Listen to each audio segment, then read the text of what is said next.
আসসালামু আলাইকুম। আলহামদুলিল্লাহ আমি ভালো আছি। আপনারা সবাই কেমন আছেন? আজকে বিকেলবেলা চলে আসছি সবজির বাগানে। আমরা কিছুদিন আগে করল্লা গাছ লাগাইছিলাম, তারপর ঝাঁকার দিছি।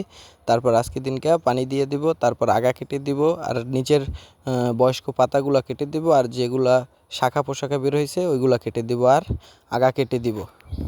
আমরা বাড়ি থেকে আসার সময় মগ নিয়ে আসতে ভুলে গেছি, সেই জন্য পাশে একটা ভাঙা মগ পাইছি, ওই ভাঙা মগ দিয়ে পানি দিতে হয়েছে। আলহামদুলিল্লাহ করল্লা গাছগুলো অনেক সুন্দরভাবে বের হয়ে উঠছে। আগা কেটে দিলে তাহলে ফলন ভালো হয়, প্রত্যেকটা গিডে গিডে ফলন হয়। সেটা আমরা দেখাবো লাউয়ের গাছে। আমরা লাউ গাছেও কিছু কাজ করছি, ওইগুলোও দেখাবো। আমাদের করলা গাছের আগা কাটা শেষ, তারপর আমরা লাউয়ের আগা কাটিয়ে দেবো। লাউয়ের আগা কাটার পর প্রত্যেকটা পাতার গোড়া দিয়ে নতুন করে লাউ বের হয়েছে। আমরা আগা কেটে দিয়ে তারপর দেখছি কিছু লাউয়ে পোক ধরে, সেই জন্য আবার স্প্রে করে দিতে হবে। সব আগা কেটে দিয়ে তারপর পাতা, কিছু বয়স্ক পাতা কেটে দিয়ে তারপর আবার স্প্রে করে দিতে হবে। চালকুমার গাছেও পোক ধরেছে, পোক ধরে চালকুমার নষ্ট করে দিতে আছে লাউয়ের আগায়।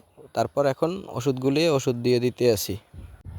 আল্লাহর নিয়ামতে কত সুন্দর ফল হয়েছে। আল্লাহর নিয়ামত কী জিনিস, এটা যদি কোনো কিছু কাজ না করে, কৃষিকাজ না করে, তাইলে বোঝাটা খুবই টাফ। আরও 2টা লাউ হয়েছিল, আমরা ওই 2টা কেটে নিয়ে বাসায় খেয়েছি। তারপর লাল শাকও অনেকগুলো উঠিয়ে খাওয়া হয়েছে। তারপর কিছু ওষুধ ছিল, ওইগুলা করলা গাছে স্প্রে করে দিছি। পাশে একটা কুমড়া গাছ ছিল, ওইটাও স্প্রে করে দিছি। মরিচ গাছে, বোম্বাই মরিচ গাছেও স্প্রে করে দিছি। এগুলো সবই 1 সপ্তাহ আগে করা ছিল। তারপর একটা আমাদের এমনি মরিচ গাছ ছিল, ওইগুলো কিছু মরিচ উঠিয়ে তারপর মরিচ গাছে স্প্রে করে দিছি। তারপর লাল শাকে পানি দিয়ে দিছি। সবাই ভালো থাকবেন। আসসালামু আলাইকুম।